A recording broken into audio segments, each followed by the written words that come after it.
Morning and welcome. I have a small deck of PowerPoint which I wish to run. Just give me a moment till I start that. Hold on.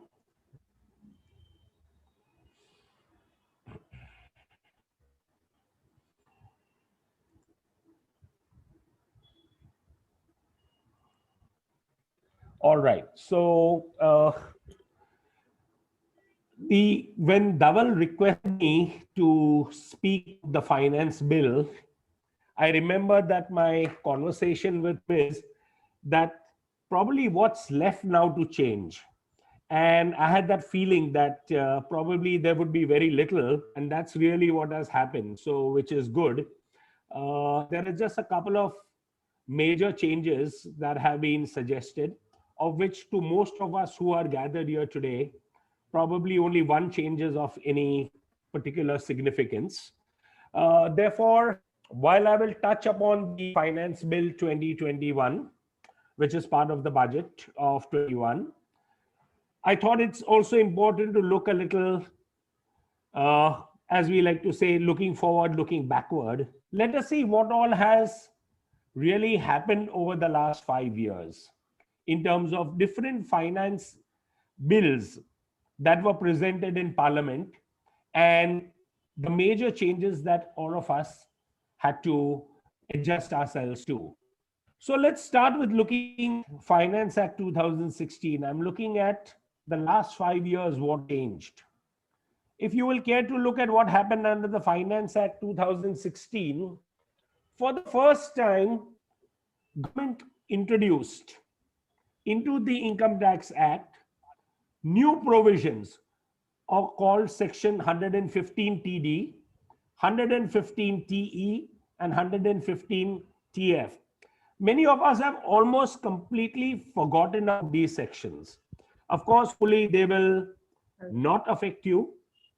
But what you need to know is that the law changed such with these new provisions that if your trust or charitable institution gets converted into an entity that is no longer eligible for tax exemption under Section 12A, that means it loses its tax exemption, or your trust or charitable institution merges into another organization that is not recognized or eligible under Section 12AA, or on dissolution, that is, you have dissolved your trust or not-for-profit organization and transfer the assets to an organization that is not exempt under 12AA, then there would be major tax implications for you on exit. It's something like an exit tax, often referred to as accreted income.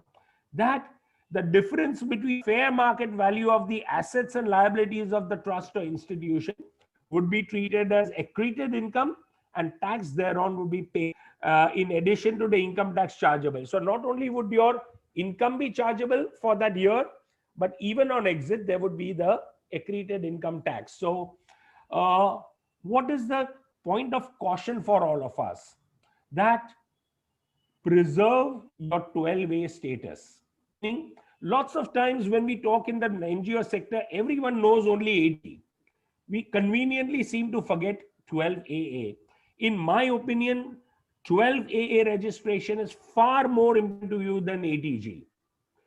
12AA registration means income tax has recognized your institution as an institution existing for charitable purpose, and therefore your income is exempt from tax. Your income could be 1 crore in a year, it may be 3 crores in a year, but it will be tax exempt.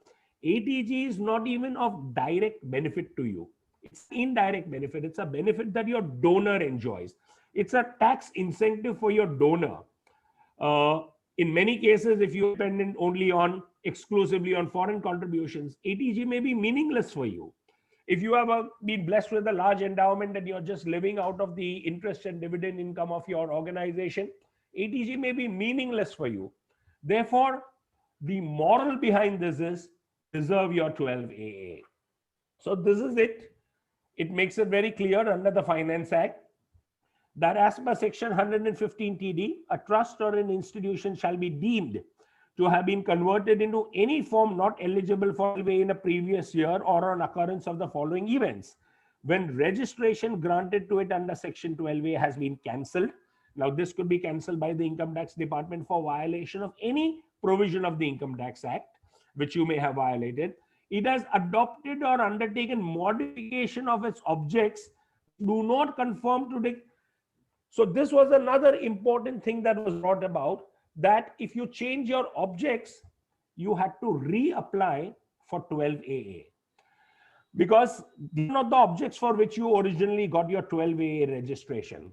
Further on, it says, has not applied for fresh registration under 12A in the said previous year and has filed application for fresh registration under 12A, but the said application was rejected.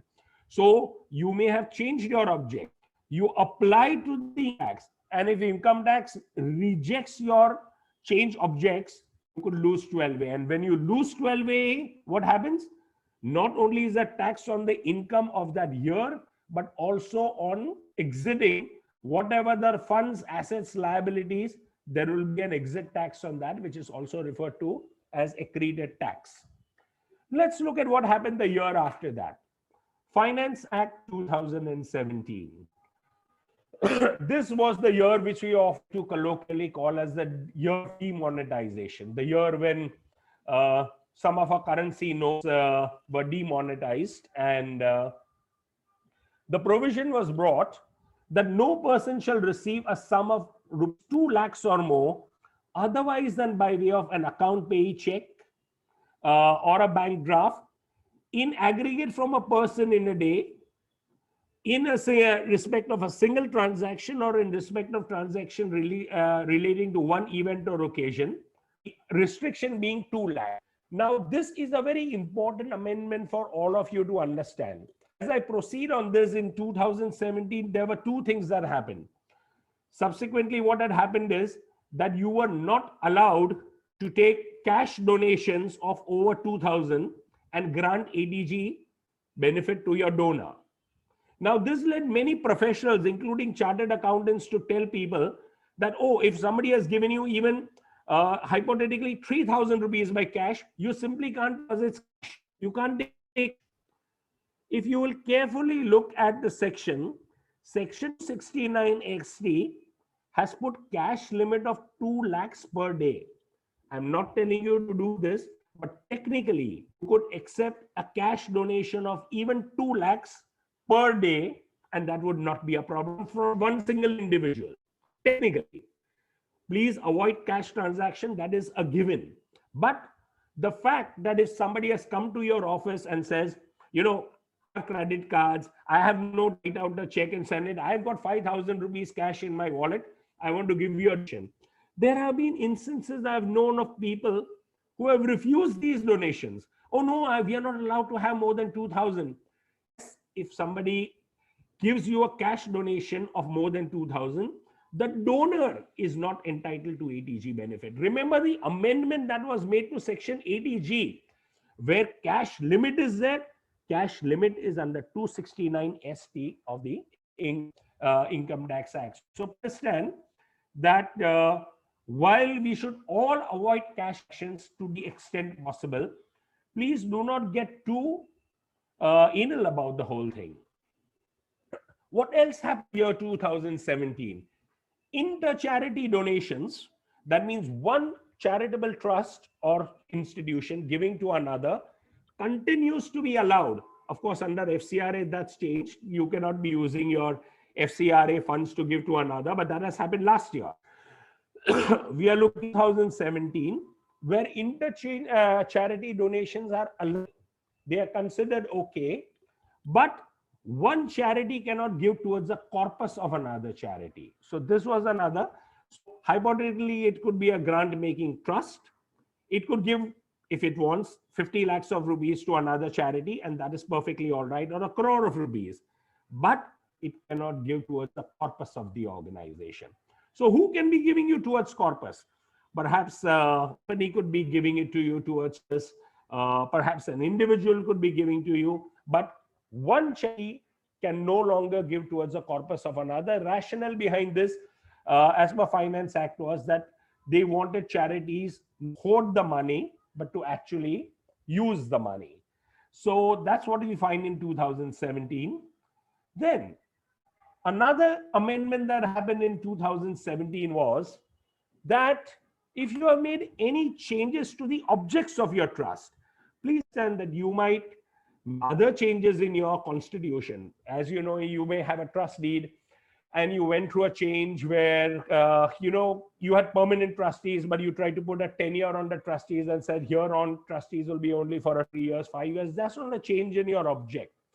If the objects for which you have been set up have been changed, then within 30 days you have to reapply for 12A. That is an amendment that happened in 2017. And mandatory filing of income tax returns within the given time also made mandatory for 2017. Now this 2017 is the amendment that happened. The amendment happened to section 80G bracket 5D, that no deduction will be allowed for a donation in cash over rupees 2,000. Now, assuming somebody gives you 5,000 rupees cash, can you take it? My answer is yes. But on the receipt, please write received in cash, not eligible for 80G. This it would be. So this doesn't say that you cannot accept cash donations over 2,000. You certainly can. And of course, as far as possible, you must try and dissuade donors from giving you cash, but there might be certain reasons, certain extenuating circumstances under which a donor would say, look, I got this cash with me right now. I want to give it to you. Take it or leave it. So, and we learn from fundraising, and Dhaval would bear that out, that you don't look a gift horse in the mouth. If somebody is giving you money, you take it. And you are allowed up to 2 a day. Please understand, amendment that happened is to 80G5D. Section 80G is a tax deduction section. It is not on putting a limit. It has put a limit on which point of time a donor cannot enjoy a tax deduction.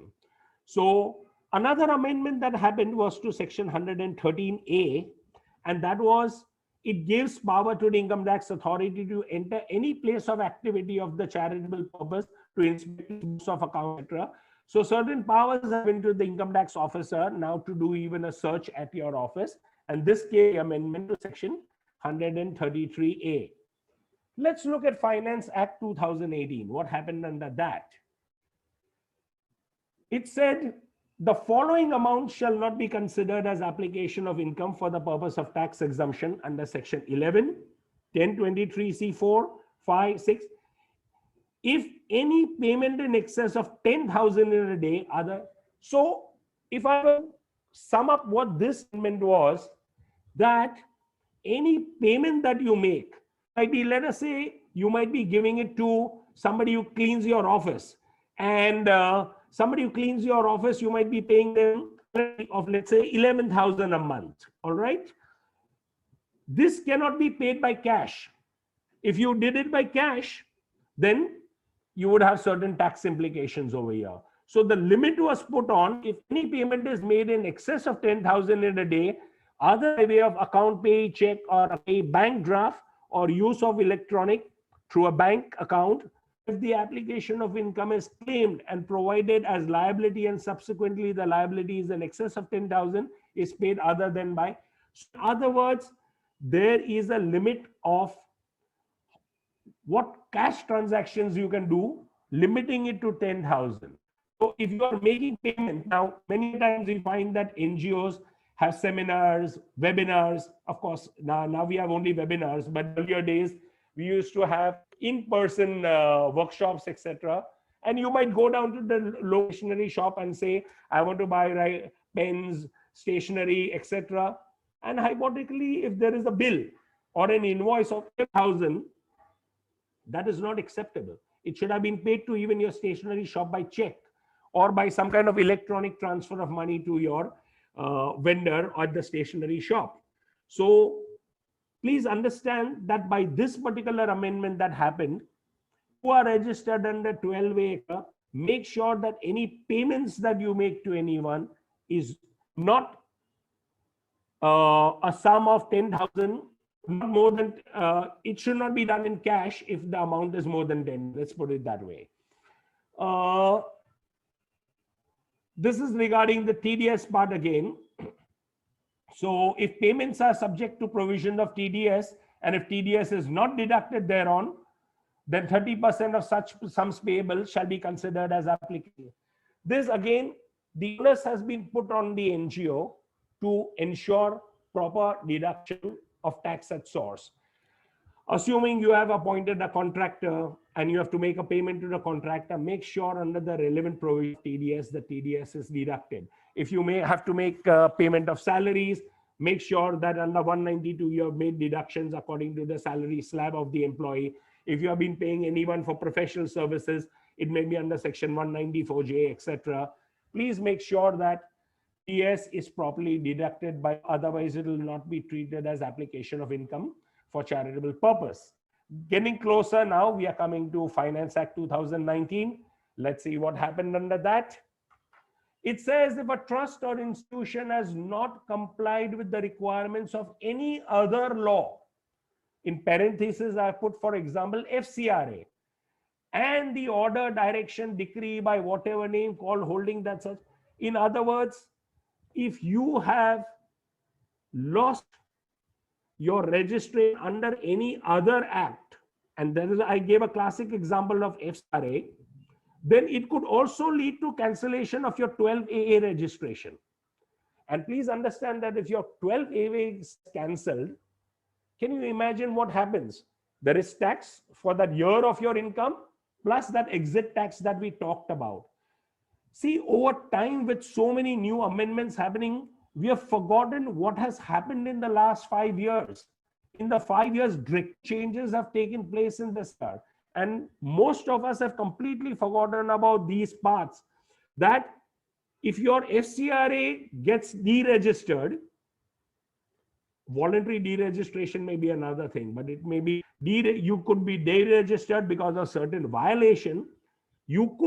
Income tax could proceed towards, first, of course, giving you notice why your 12A should not be taken away. And if your 12A is taken away, you can just imagine that you'll be literally out of business. Say, more closer to, say, Finance Act of 2020. This was last year. This was the year of the pandemic, and also a pandemic of changes that happened. And this was one of the worst. On 1st April 2020, for the first time, we were told that if you are registered under section 12AA or 1023 is the exemption that hospitals, schools, etc. Apply for, and your ATG, they would all have to go for a revalidation or renewal. Now, since the past several decades, once you had your 12AA registration, it was considered a registration in perpetuity. But in any year of violation, your 12AA could be suspended by income tax. That in that year, your 12AA would be suspended and your income would be liable to tax. But now, under Finance Act 2020, the provision is that we need to apply for 12AA. Earlier on, if many of you will remember, if you'll go back to the 80s and 90s, ATG required renewal. They required annually renewal. It required that thereafter it was for 3 years, thereafter it was for 5 years, but it required renewal. It's only from October 2009 that renewal of ATG was taken away by income tax. But now, compulsorily, of us who are registered under 12 ATG are required to apply for renewal. Now, this process last year, remember this budget was on 1st April 2020, but after that there was a lockdown. We were required to go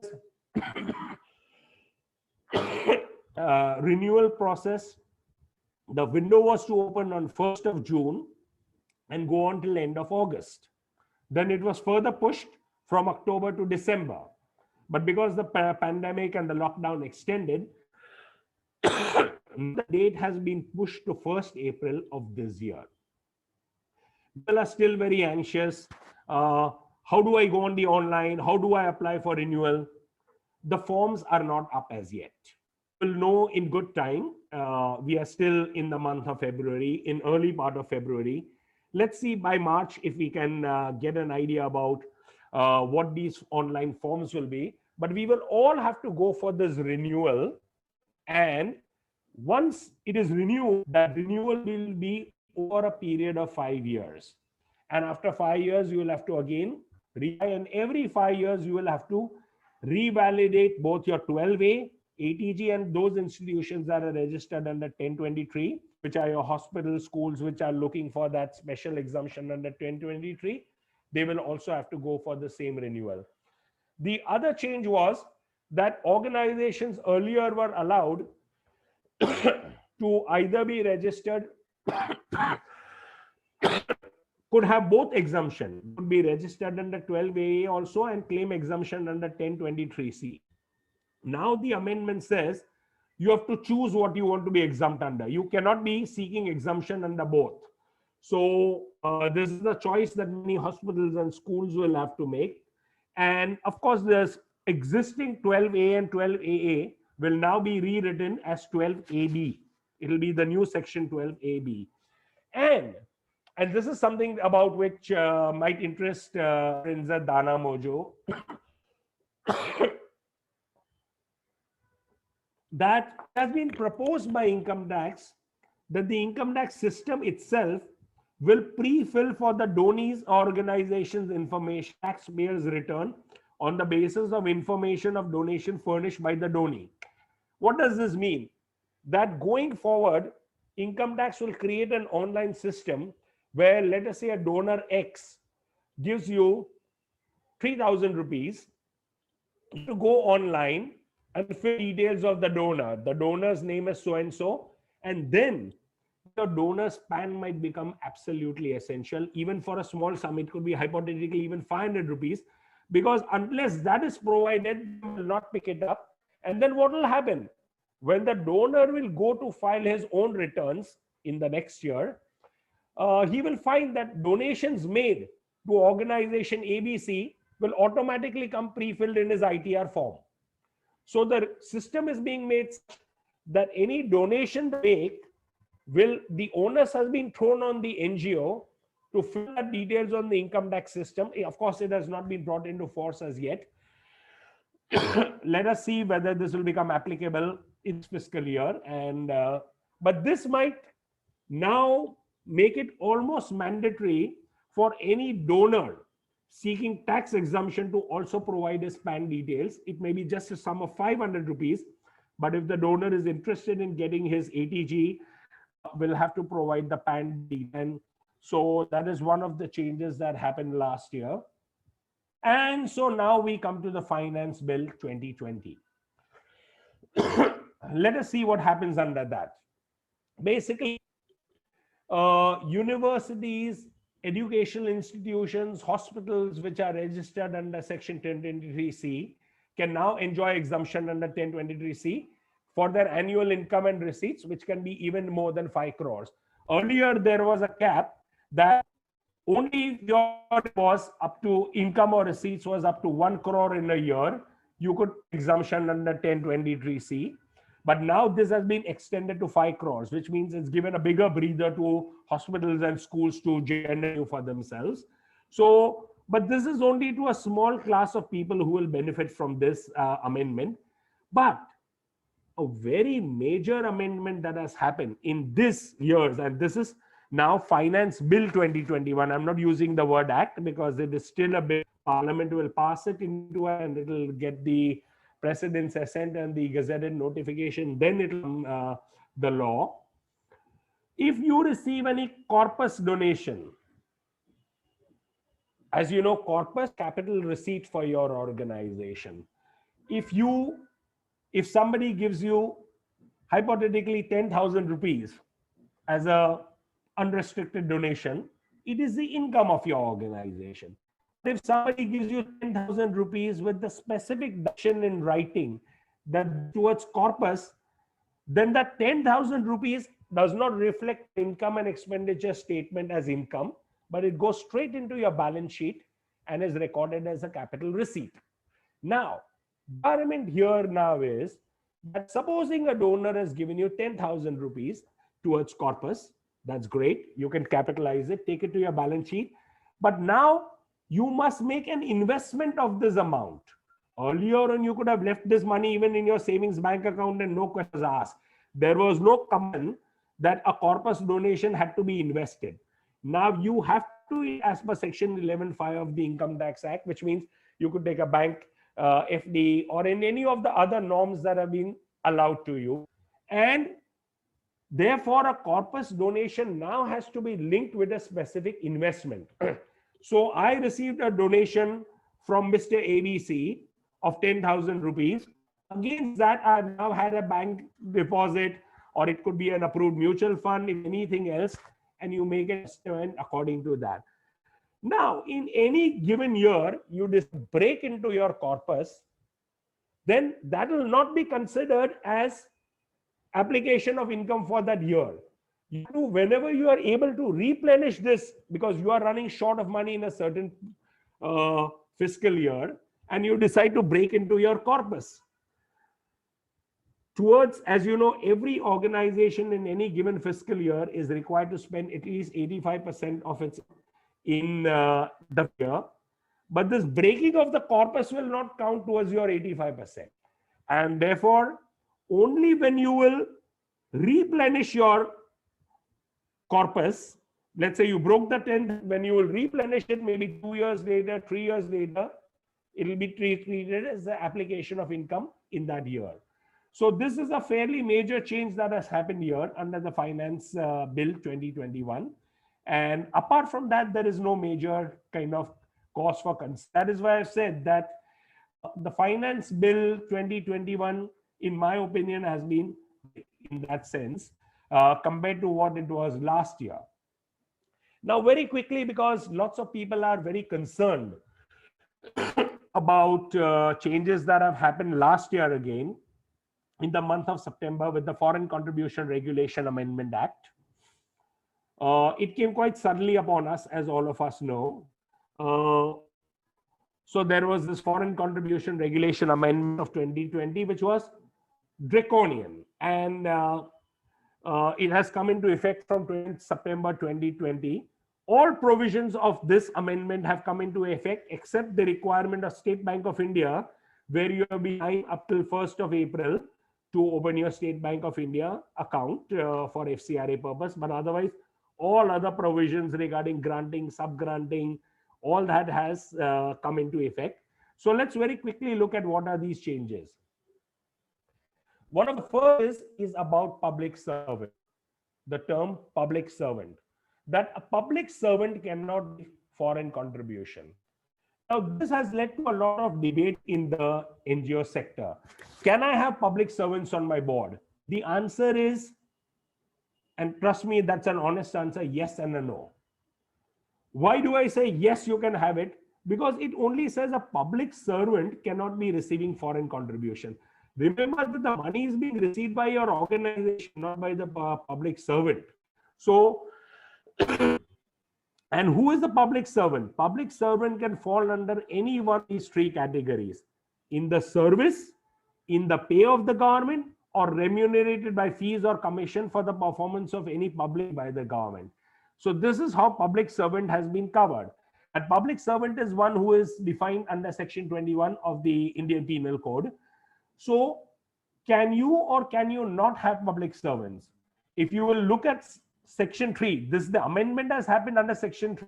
There already since years is this entire list of people who are prohibited from having from receiving foreign contribution: candidate for election, correspondent, columnist, cartoonist, editor, owner, printer, publisher, newspaper, public servant, judge, government. Public servant, of course, has been added now.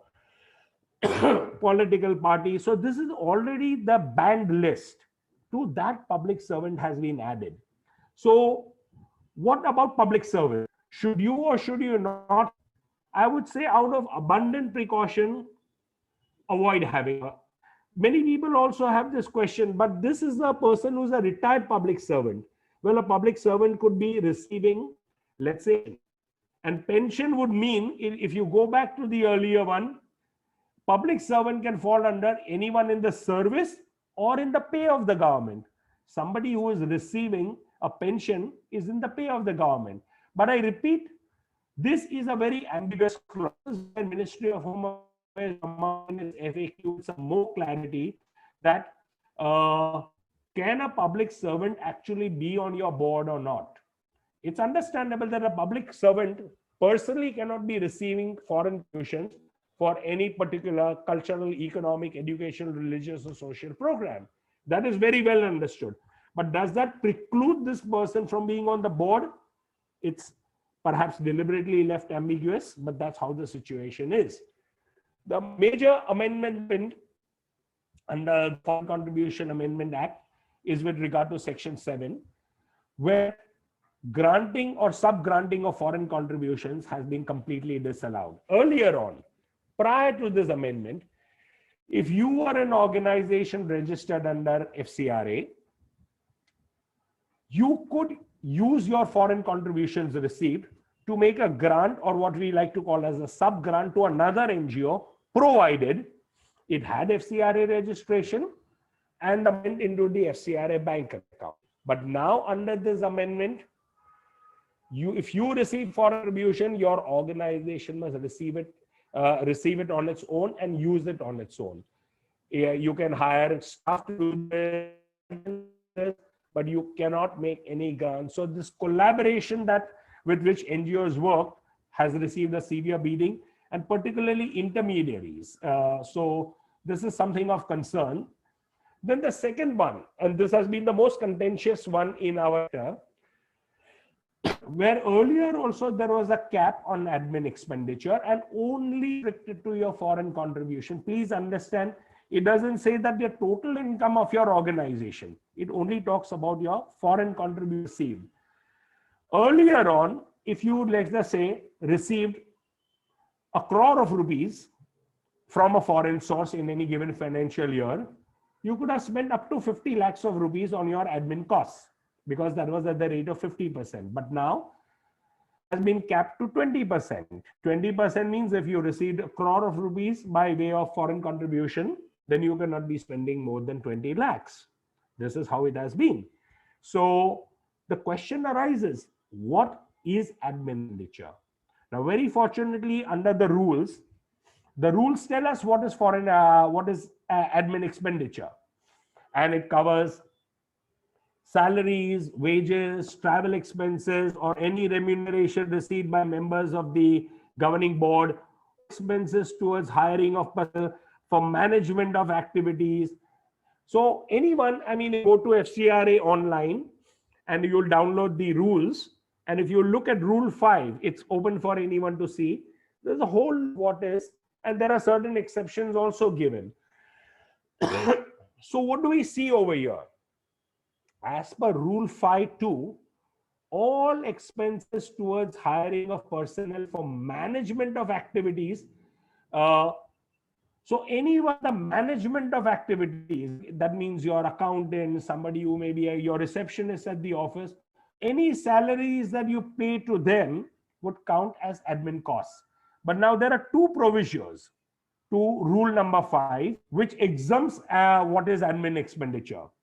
The first provision says that expenditure incurred on salaries or remuneration of personnel engaged in training or for collection or analysis of field data of an association primarily engaged in research or training will not be counted towards administrative expenditure. So this is the first example under Proviso 1. And Proviso 2 is very important for everyone.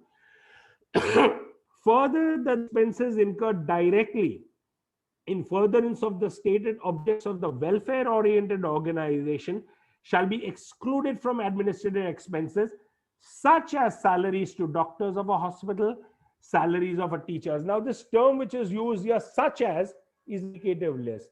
Such as is to doctors of a hospital, such as salaries to teacher. In other words, anyone who is directly implementing your program at the grassroots level. It may be a counselor, it may be somebody who is going into the villages and helping women with self-help groups, etc. Salaries, remuneration paid to them would not be administrative cost. It can be counted as a program cost. Amendment to Section 11 has now given powers to the Ministry of Home Affairs. By merely holding what is summary inquiry, it can basically freeze your bank account, so to say, and that can be now frozen for a year. So it's given some, it always was there. Ministry of Home Affairs used to wield these powers, but now it has been codified under law that the government, on the basis of any information or report and holding a summary inquiry, can prohibit the organization pending further inquiry from using foreign contributions already and not allow it to receive further tranches. So if there is a complaint against you that your organization is hypothetically involved in some kind of political activity. Now, based on a very summary inquiry, your FCRA can stand suspended for now 360 days as opposed to 180 days, which was earlier. And banks would be instructed to freeze your bank account. You would not be able to receive further tranches nor operate the account. So this is the amendment Section 11. The other requirement is the amendment that was made to Section 12A of FCRA, that furnishing your Aadhaar number of all your key members and the chief functionary is now mandatory. Key members mean anyone who's on your board, your governing board. In a trust, it may be board of trustees. In a Section 8 company, it may be board of directors. In a society, it could be members of the managing committee, governing body, whatever you like to call it. Providing their Aadhaar number has been made mandatory. This is to essentially check whether the person is real or it's a fictitious person. That's one of the rationale for that. As I said earlier, now under Section 13, an organization can be suspended for 360 days, which is literally a year, as opposed to half a year, which was the case earlier. A provision that was not there earlier has been introduced, that if any organization is now fed up of receiving contributions, it just feels now it can happily survive on local, etc., you can now voluntarily decide to hand over your FCRA registration. And for that, they have set up a new form, and you can go on FCRA online and have a look at the dummy form FC7. FC7 is the form that you have to fill up to voluntarily surrender.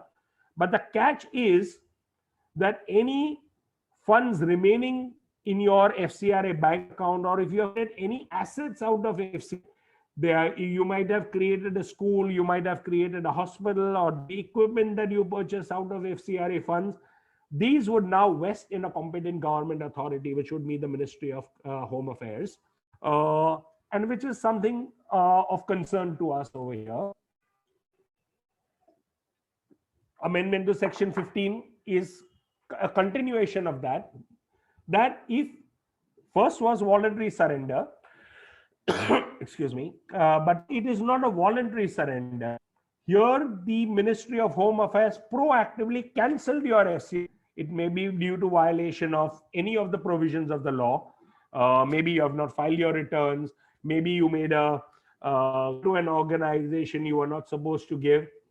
If your FCRA is cancelled, all the assets that you have, assets would mean all the funds lying in your FCRA bank account. You may have purchased an office out of FCRA funds. All that would go out of your hands and would vest in the competent authority. So this is giving Ministry of Home Affairs a lot of powers to actually control over your funds and assets which are created or received from foreign source. Another change is of some concern, not great concern, but yes, it might delay the whole process, is under Section 16, that now if you will go for a renewal, you will be almost treated like a first-time applicant. And you will again have to go through the CBI. So a CBI officer will be your office, probably check your records, see if you are a paper organization or really exist.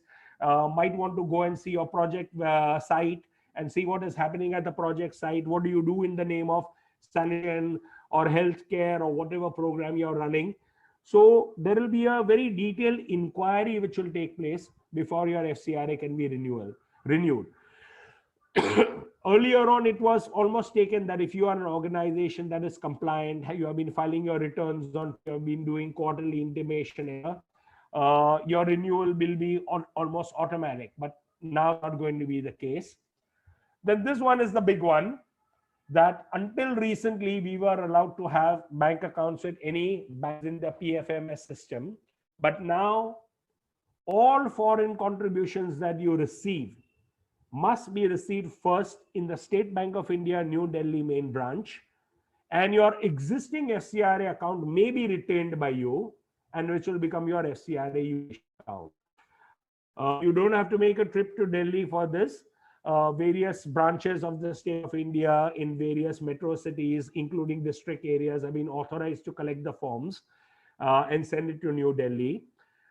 Some have managed to obtain it fairly easily, or I would say relatively easily. Some are still struggling. There are all kinds of mixed stories that I get almost every other day about opening of this bank account.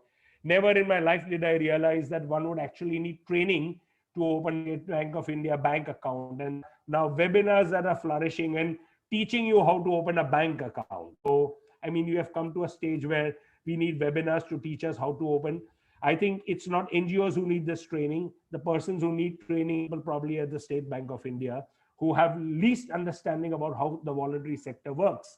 But that's a little sore point in my heart, which I'm sorry if I have offended anyone by expressing that. You have been given until 1st of April to do this. If you do not open your bank on 1st of April, your existing FCRA bank will be probably frozen, and you will not be able to receive any foreign contribution tranches in your existing bank account. But if you open your FCRA bank account with State Bank of India, then after receiving fresh monies over there, you might be able to transfer that into your existing one, which will be treated as an FCRA utilization account. Let's very quickly take a look at what the rules were. The foreign contribution regulation rules of 2020 came around and have become effective from November 2020.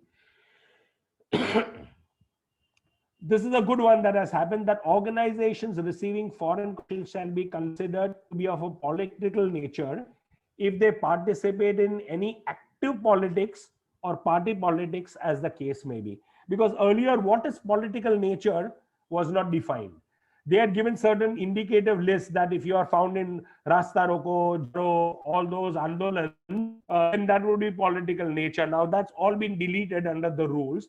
It made it very clear that if your organization itself, which receives foreign contribution, participates in active politics. Now again, what is active politics is still questionable, or party politics. We understand party politics, as the case may be, but this active politics still leaves a degree of ambiguity. So some concern still remains over here. The criteria for registration. Earlier, the credible eligibility criteria for registration existence of 3 years, and you should have spent at least 10 lakhs of rupees in aggregate over the last 3 years, but that has now been increased to 15 lakhs of rupees. Again, for prior permission, there have been lots of changes that have been made, that you can receive, if it is a prior permission that you're seeking for a sum over 1 crore, you receive it only in tranches, and the second tranche can come only after you're spending 75% of the first tranche, etc., which was again not there earlier, but it has now been brought into effect.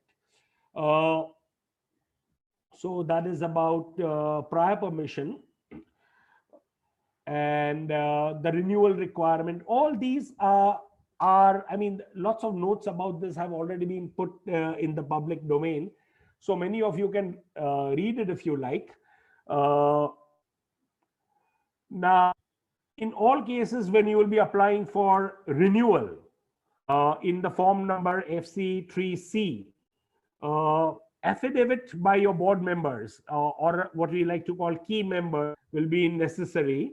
And if you have already opened your State Bank of India account, and if your registration is expiring around October, please do not wait for 6 months prior. You can apply even tomorrow morning or today evening if you like. The earlier you apply, the less it take. So please do not waste any time on that. If you are up for renewal, apply for renewal, but make sure you have your State Bank of India account in place, because nothing moves forward now. I'm told that, not told, I'm on this now, that you can't even file your FC4 returns for 1920 until you have opened your State Bank of India account, because the system doesn't proceed until you fill in that data. So the fees have also increased. For grant of prior permission, the fees are now 5,000. For renewal, also 5,000, and for new registration, 1,000 rupees. This can be paid by credit card or debit card, which can be used from one of your board members or staff, and then they can be reimbursed for it. Lots of changes. There is this new form FT7 that has been brought in in case you wish to voluntarily surrender your FCRA. And various declarations have to be made in the annual return. These are some new things that have come. I'm going to leave people to read later on. If there is any change in your key members, earlier on, only if more than 50% of your board had changed, you were required to file a form number E. But now, even if there is one change, even if one board member has resigned, or whose term has been over and not renewed, or somebody dies, or a new person has been appointed, immediately within 15 days of the change, you're required to file form number FC6E. So now to the final part, and I'll probably take just about another 5 minutes or so to talk a little bit about what has happened under the company's CSR policy amendment rules. There are lots of changes, but most of them are relevant only for companies, and therefore, considering that today's audience is NGO, I'm not going to labor over those points, and I will only focus my attention on what is of importance to NGOs. So, company's CSR policy amendment rules of 2020. They have been notified by the Ministry of Corporate Affairs on 22nd January 2021. One of the biggest clarities that NGO has been able to get in, and of course by default, even the companies, on administrative overheads where CSR is concerned. There was a provision under the CSR policy rules, the company CSR policy rules, that a company could spend no more than 5% of its CSR spend on capacity building or administrative overheads. If it had to spend 1 crore, not more than 5 lakhs on capacity building for itself or its NGO, or for administrative overhead. Companies, because of a false misunderstanding, used to impose that even on NGOs. That even NGOs, if I have given you a program grant of 1 crore, you will not spend more than 5 lakhs on your administrative expenditure. This was wrong even then. But now, thank God, because this amendment to rule number 2B, it's been made very clear. The administrative overheads means expenses incurred by the company. The emphasis is by the company for management and administration of CSR functions in the company. This is not applicable to NGOs, but shall not include the expenses directly incurred for the designing, implementation, monitoring, evaluation. That's another part. They have made a separate provision. But can be spent on monitoring, evaluation, and expenditure that companies can set aside that purpose. And so this is one big clarity that NGOs have received, that now on, no company should be kind of putting pressure on you that don't spend more than 5% of this grant that I'm giving on admin costs. This 5% cap is for the company and not for the NGO. And even Rule 7, if you will see, of CSR expenditure, the board shall ensure that the administrative overheads shall exceed 5% of the total CSR expenditure of the company for the financial. Everything is restricted to the company, and it is not to be imposed on the implementing partner or the NGO. This is one of the best things that happened under the current one. As you know, last year, the company CSR policy rules had given us a draft in which they had completely eliminated trust and societies. That a company could be doing CSR on its own. This was proposed last, or through its own foundation, which must be a Section 8 company only, or through an agency, which is a trust society or a company. That was not only, it should be a Section 8 company. And that created a panic within the sector that trusts and societies are going to be left out. And quite a few were even contemplating creating new Section 8 companies. I've been consistently telling them that just take it easy. Probably this may not go through, because if you look at the voluntary sector, if you look, voluntary sector is the pyramid. The base of the pyramid is trust and societies. It's only apex that you will find Section 8 companies. Section 8 companies are relatively new kids on the block. So, and they have their own downsides, if you ask. So, to our good fortune now, status quo has been maintained as it is, as it has been from the year 2014, that the implementing agency can be a trust society or a Section 8 company, but have a track record of 3 years of service. So that's something very good that has happened. Another thing required, and again, there has been a little bit of panic around that. Please do not panic about this, that every implementing agency, which means whether a trust society or a Section 8 company, you have to go to the Ministry of Corporates website and fill up a form called CSR1. Please understand, this is not going to be an additional compliance headache on you. It's a one-time registration. Many of you are aware that for FCRA purpose, you are required to go to Niti Aayog's website and get an NGO Darpan UID, correct?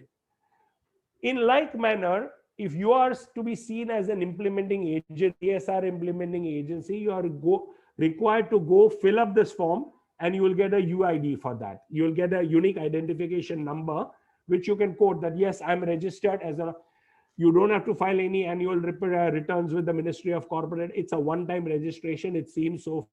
And that's about it. And it's a very, very simple form, if you ask me. It has to be verified with a digital signature of your chartered accountant or a company secretary. Almost every day I get a question, is this CSR form? The answer is it is not live as yet.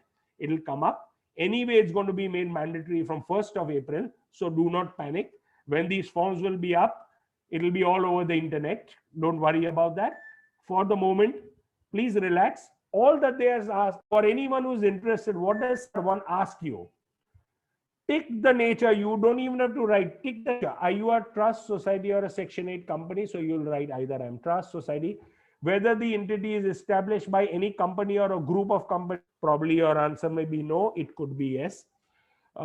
Date of incorporation and your address, very elementary. Details of your board, that's fine. And their name, designation, DIN, that is direct identification number, in case they are, if you are a Section 8. PAN and email, they have not even an Aadhaar. Copy of your registration certificate with the charity commissioner or whatever, and the PAN of the entity. That's about it. So please do not panic about this new CSR1. It's a very simple form, and you should be able to do it in a matter of couple of hours with the help of your chartered accountant. And there is no further compliance for you after that. Impact assessment has been brought into requirement for under Rule 8. But one, this is the company's headache, not yours.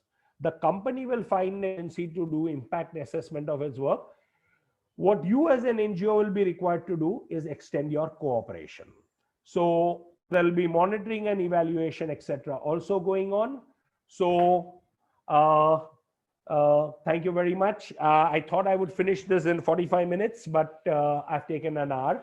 But we still have a good half an hour to 45 minutes to make this an interactive session. So at this point of time, I'm going to stop this and come back to, so over to Dhaval and Namita to anchor it from here. Yeah, sure. Thank you very much, Noshir, for the detailed session. Now, we have Mr. Dhaval Udani, founder and CEO of DanaMojo. He is the founder and CEO of DanaMojo with a vast work experience in management consulting, information science, and individual giving. As a CEO, he was responsible for raising individual donations from mere 7 crores to 46 crores in a span of 6 years. Now he is going to lead the Q&A session. Please, Dhaval, take it over. Thank you, Namita. And thank you so much, Noshir, for giving us an overview of the last 5 years of changes. I actually thought that the last year itself had a lot of changes, but you've covered a 5-year time span within 1 hour, and I think that's really commendable. I hope the audience has also got a lot out of this information, and we do think, because we have a lot of questions. So I am going to jump into some of the questions that have been put up on chat. But before I do that, I just have a larger overarching question for you. Is with all that has happened in this last 1 year, whether it's the COVID pandemic, whether it's PM cares, whether it's FCRA, whether it's CSR rules, and this thing. Seems like, what is your thought on how 2021 is going to shape up? And with all these new registrations and new things that NGOs have to do, how do you see 2021 for NGOs? There's certainly not going to be any ease of doing good. The mantra of ease of doing business may be on, and maybe to some extent that is happening, but there is no ease of doing good. And I think compliances will only become tighter and tighter. I mean, progressively they have been made tighter and tighter on all fronts. The commissioner at the state level has tightened up things. The income tax has definitely tightened up things. Even look at the last couple of years of ITR 7. Look at the details. I mean, it's a nightmare. I mean, I always used to say that it's the form 990, which people fill up in the USA, is a very difficult form. But I think we have beaten form 990 now. I mean, our ITR is a very complex one. So, and of course, FCRA, less said the better. I mean, so there is great need for capacity building in our sector. And it's good that organizations such as yours are doing all these on a weekly basis. I'm very thrilled to see that Friday after Friday you're doing, but more and more of this capacity has to be built to understand the nuances. Fundraising is one aspect, but I mean, to understand even compliances of fund itself, what is contribution, what is not foreign contribution. Many people tend to think that only coming in a foreign currency, it is a foreign contribution. No, that's not the case. Somebody is giving you in India, but it could be a foreign contribution. These nuances people still are struggling to understand. And I think capacity building will be very essential. Otherwise, people will make mistakes and they will have to go through penalties, probably even suspensions. And that's not something that is very desirable. Right. Right. So, with this new year, we are going to have most likely a 12A registration to be renewed, an ATG registration to be renewed. Yes. Most organizations will have to get their FCRA renewed, and you now have to fill up a CSR1 form, and you have to provide a statement of donations. It almost sounds like a rebirth of the organization. I agree. What do you think? Yeah, I would entirely agree. And I think that you will have to invest in some very competent resource to handle all this. Ultimately, when we come to all these renewals, who do we throw this on, if you ask me? In many cases where you might be able to afford it, you will say probably my chartered accountant will handle it, right? But let us say, I've seen a lot of NGOs where they have chartered accountants who are also not very equipped for all this. They understand requirements in the corporate quite well, but they are still struggling with requirements of charity commissioner, income tax exemption. And certainly on FCRA, I still find professionals who don't even know FCRA. So, yeah, I can only agree with you, Dhaval. Yeah, it's a really difficult time. So I will jump to the questions people are asking, but before that, I think we're going to ask for your feedback on a link that Namita will post on chat. for this Okay. wonderful session that we've had from Noshir. So if I can just ask you guys to take 2 minutes and give us feedback, maybe some sessions that you want to carry out, some more information that you would like, and let us know about what other sessions we could do going forward in more detail. I know today has been a really vast coverage by Noshir. Real credit to him for his knowledge across this entire spectrum. Right. So I I'll put the just give a PPT minute for. together only yesterday, Dhaval. I kind of spent like an hour yesterday, and I said now, because there was so little to speak about the current, so I kind Right. of between 5 and 6 yesterday, and I put together this PPT. So, Yeah. but I Yeah. myself I'm was sure even amazed the at how much government. changed in the last 5 years. Even for me, it was like I said, oh hell, in last 5 years, these are such, and we tend to forget it now. Even somebody like me who's in the thick of this had forgotten some of these things. And I said, oh my God, so much Right. has changed in just 5 years. Great. Yeah. Great. So let me jump into the questions that are there. I'm going to Sure. begin with a bunch of questions that we have on the corpus changes that have come into from the budget. So Chitra Okay. wants to know what about the current corpus which is there? Will Yeah, that also have to follow the no, rules of? no. No, this Donation? is only prospective. This is only prospective. It is Okay. not retrospective. If your And current will corpus is even lying in your savings account, that's not a problem. Okay. Yeah, And sorry, go will ahead. there Vidal. need to be a 1:1 matching? So if I get a donation of 10,000, will it need to be in one FD? Then I get another donation of 2,000. Does it have to be another FD? Or can I Yes, right. consolidate everything and put it? You could Okay, consolidate great. as long as you can keep proper accounting for it. That's all. Uh, Right. that So as long your as you can charter. maintain tracking, that is fine. That's right. What they have required is that corpus donations need to be tagged. That means Okay. it is tagged to some kind of investment. That's all. So if you have a tagging system where, let us say, there is a scrutiny, and they said, okay, you received 10 donations of 10,000 each, so which is adding up to a lakh. Where is this corpus? So you will say, yeah, I put all that together in one consolidated FD of 1 lakh of rupees, and those are those 1,000 rupees received from A, B, C, D, E, so on and so forth. You could do. A good accountant should be able to keep all that properly in your accounting system. But you need to be very sure about this, because in case of a scrutiny, and scrutinies will happen, you should be able to show. Okay. Okay. Got it. Got it. And is donation to what about donation to corpus in the form of equity shares? Is that allowed, and how do you manage this requirement of transfers?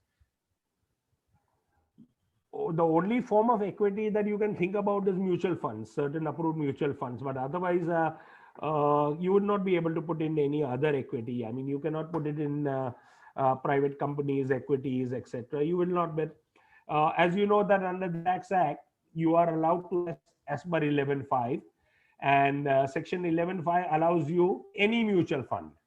It may be equity based, it may be debt based.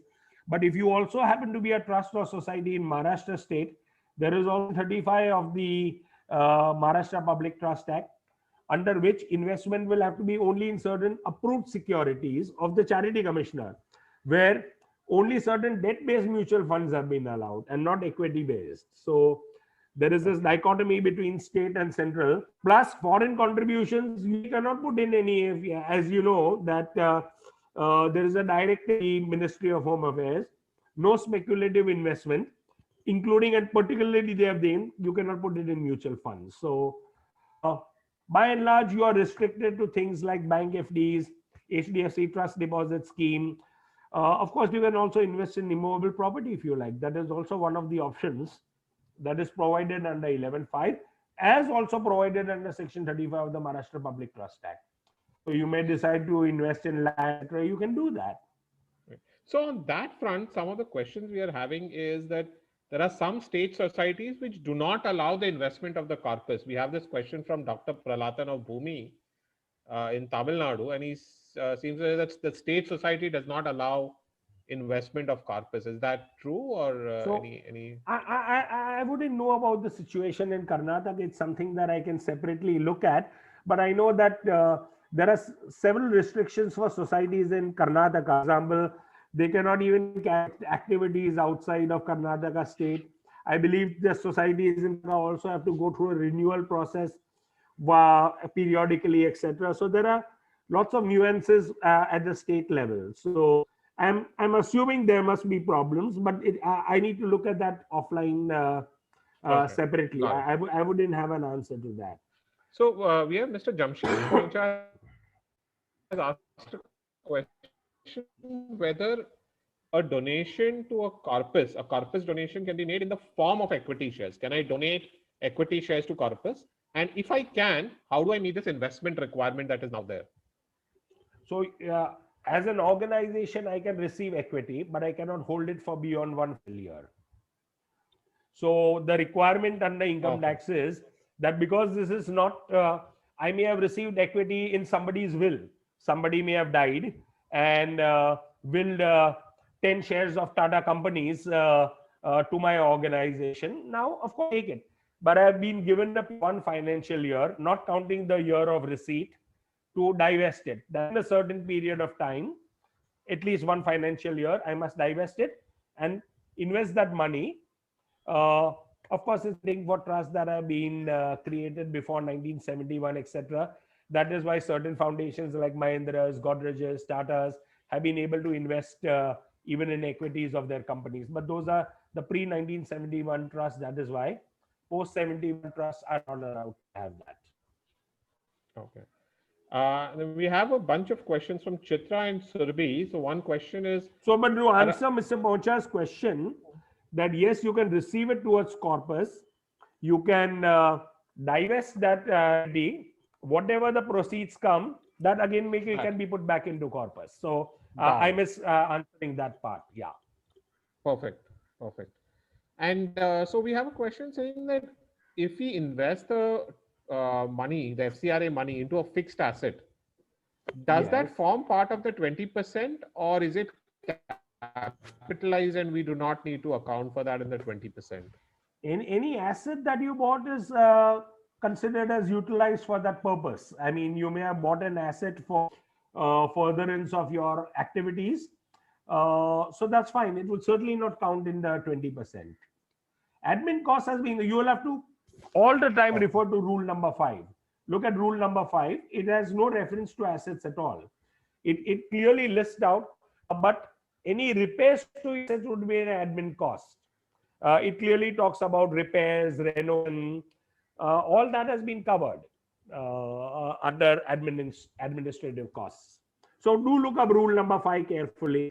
If you want, I can also share rule number 5 separately with whosoever is unable to find it online. Sure. Yeah. Okay. Is a CEO is it a CEO as a key functionary for a Section 8 company? And will that come under admin costs as well? Your salary would count as admin costs unless the CEO is the person who is actually implementing the program at the grassroots level. And there's no provision under FCRA that the CEO is looking after admin plus project, and therefore on a pro rata basis, there is no such provision. I would say better to be safe than sorry. And the CEO's salary should be counted as admin cost, in my opinion. Okay. Okay, I think I have one last question and then we'll open it up to the crowd to ask the question. So we have Mansi asking whether an income earned on investment done under 11.5 is allowed as application of income when spent for trust activities, like the interest that you have on a FD. Yeah. So that will be allowed. The interest and dividend that you receive will be income of that year, and 85% of the total income must be utilized. So yes, it will be as application of income. All right. And so let's throw it open. Yeah, sorry. Right. Okay. So yeah, so I just probably have one question, which I think Chitra is asking, what would we do going forward if a donor does not provide a PAN number? Maybe, and so Chitra, I can only say that this entire piece on statement of donations and all of that is a rule which yet has to come out. And we'll have to see it at that point. And I think the only thing that will happen is that the donor will not be able to get a tax benefit. Otherwise, there's nothing It does not stopping you from invalidate accepting the that donation. It doesn't invalidate the donation. It only deprives the donor of the tax benefit. That's all. Okay, great. I think these are the questions we've had so far on the chat, and I'm now going to ask people to either raise their hand on video or on Zoom so that we can ask the question. The first question, we'll take it with Ravi Bagaria. Namita, if you can unmute him. Yeah, Ravi, please go ahead. Hi, good afternoon, sir. Great session. A lot of information that, all of us really needed. My one question was, a lot of times organizations reimburse their employees, through check payments. However, these employees have gone ahead and made cash payments on field. So would the 10,000 criteria here still apply? Yes. A lot of times NGOs tend to, not think about it like cash transaction and say, no, we are making only check payments. So the section. So one minute, let me try and see if I have understood your thing. You are saying that your employees probably made various expenses, but then you made a reimbursement to your employees, right? Is that what you're saying? That's right. Okay, so if you have made the reimbursement, if the amount is more than 10,000 by check to your employee, that should not be a problem. Okay, great. Okay, I think Ravi had some more questions. Yeah. Namita, yeah. So one other question was, sir, on the corpus bit that you spoke about. What happens when corpus is received as an in-kind donation? So let's say some jewelry or some other things. Would an organization still be able to keep them as they are not approved under 11.5? So would an organization have to convert them for 11.5, or are they not allowed to take it anymore? No, it will come as an asset. It will be treated as a corpus, but it can be that in-kind thing will, let's say somebody could be giving you computer, somebody could be giving you medical equipment. Those come to you as assets. So any jewelry, etc., you can have a valuation for it and keep it in your bank locker in the name of your trust, and you can hold it as an asset. Okay. It is not held as an investment, but it can remain as an asset of your organization. No, so then it would mean that it would have to be offered as income. But what if it is received as corpus? Is that a possibility? So if it is an in-kind of jewelry, it will balance sheet as an asset. Let's put it that way in financial terms. Okay, understood. So it'll still be a form of corpus, you can say. And as in end of the day, corpus is also a form of capital and an asset that you're holding. So it'll be the equivalent of that. Okay. Okay. Thank you. Yeah, we have a question from Amishi. Namita, if you can unmute her. Yeah. Yes, Amishi.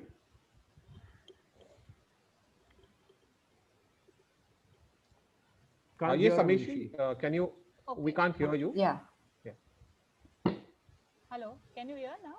Yes, Amishi, please go ahead. No, Amishi, sorry, we can't hear you.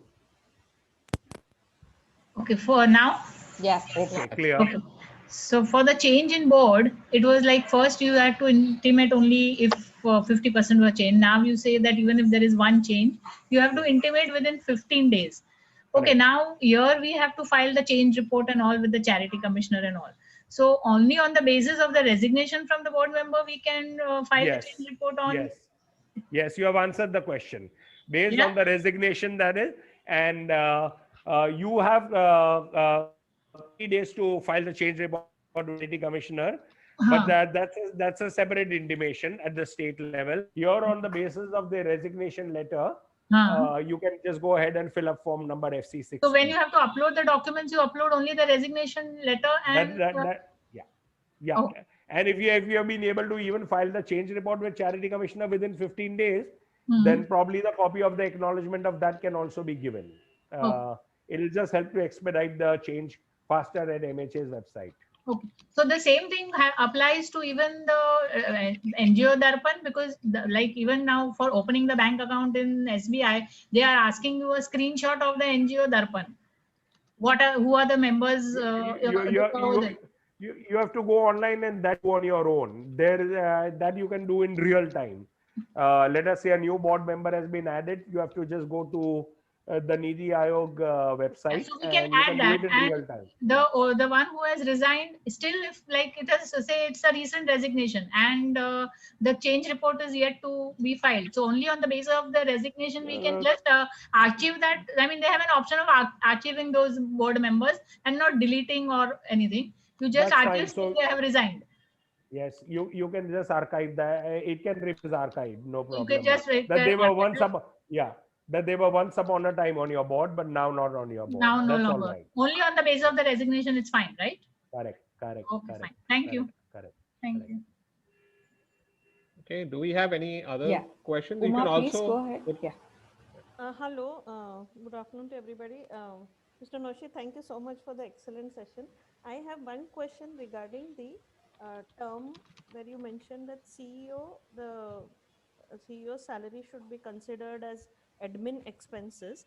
So Yes. I want to know, is it related to the term, or is it any person who is heading the institute, like a general manager or operations manager? No.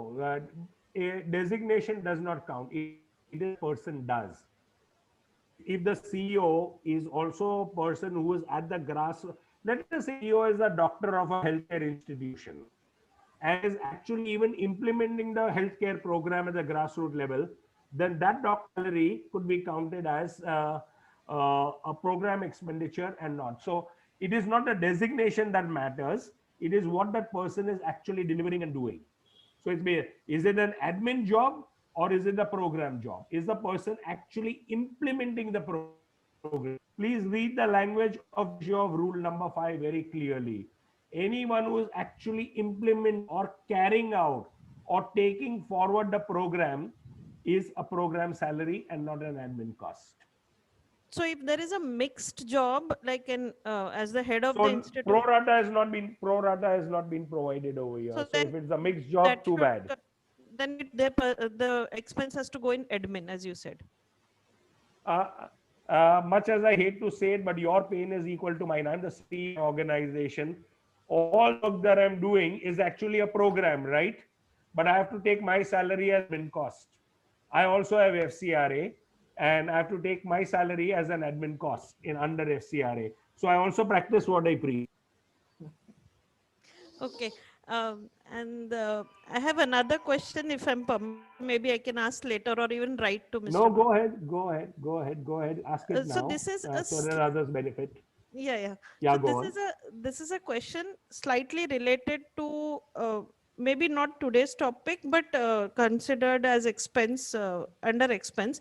Like when there is an organization which is for its attainment of its goal, it is doing a so-called commercial activity, but also taking donations. It has got two sources of income, trying to self-sustain because fundraising is becoming challenging. In that case, how would that, how do we present that income so that it is not considered a commercial income, like for selling food, for example? So, but it's towards training of individuals, or and that is my question. I'm not sure whether I've been able to. No, you said it very correctly, but Yeah. but you cannot cover it up. You're selling food into selling, you cannot cover it up. The requirement under income tax, and this was thanks to first an amendment that happened under the Finance Act of 2008 when Mr.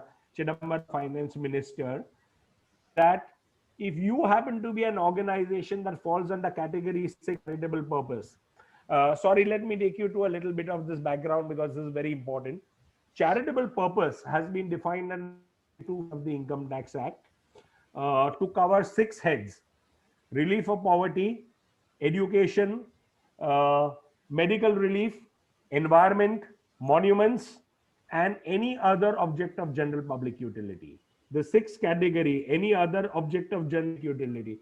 If your organization falls under category number 6, in 2008, the amendment was that your business income, by business income meaning anything that you sell, anything for which you charge a fee, it may be a fee for us, or it may be goods made by your beneficiary that you sell, that cannot be more than 10 lakhs. That 10 lakhs was made 25 lakhs. And ever since the Finance Act of 2015, it says if your organization falls under category number 6, your business income or your commercial income cannot be more than 20% of your non-business income. In other words, if you have received donations and grants of 1 crore in any financial year, at the rate of 20%, not more than 20 have been received by you by fees or sale of food, etc., which you talked about. And the requirement is twofold. One is that any kind of business activity that you have must be in furtherance of the objects of your organization. It cannot be unrelated business. It must be in furtherance of your objects, and it should be more than 20%. If you're within this 20% norm, you're fine. If you cross it, then in that particular year, you don't lose your registration or anything. Your total income, including your donations and grants received here, will become liable to taxation at the maximum marginal rate of tax. Does that answer your question? Yes, it does answer my question, but I was thinking that when we say medical, there is a mental element also, a mental health element also, where a person may not be physically affected, but mentally affected. It could be intellectual impairment or other this thing. So maybe if your organization falls under any of the earlier 5 categories under medical, then this 20% limit does not apply to you. But we'll have to look at it. This has to be looked at separately. I mean, it's not something that can be done in a webinar. Correct. So we have to see whether your activities fall under that. If it falls under the earlier 5 categories, let us say it falls under med-leave, then probably not worry about this 20% cap of your business income. Thank you so much. Thank you. Welcome, ma'am. Thank you. So we are at 12:30, but we can take a few more questions if there are any. Yes. Thank you so much, Noshir, for extending it. Do we have any more questions? You can either raise your hands on the video or raise hands on the Zoom chat on Zoom. Let us know if anyone has anything. Okay. Great. I think we are done with all the questions for now. Yeah, we don't have any. Okay, I think we have a question from Tejas. Okay.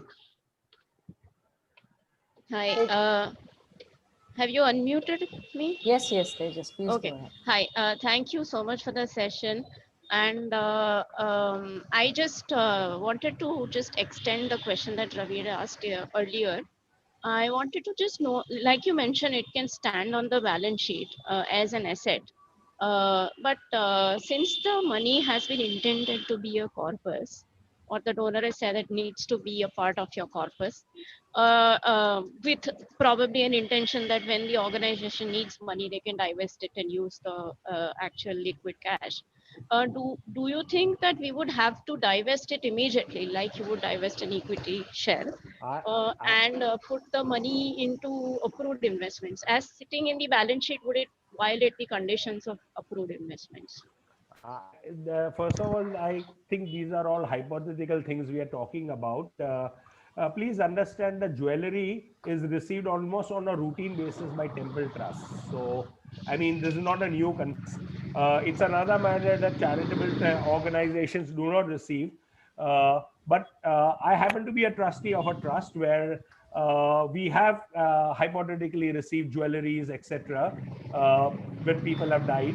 And those are being maintained by us as assets of the organization. They came in somebody's will that this. So the person had willed this to the trust, and it is being held as an in-kind contribution given as an asset in the organization, not treated as a corpus. So in the balance sheet, it is just shown as an asset. That's how it has been done. This is one example that comes to my mind right now.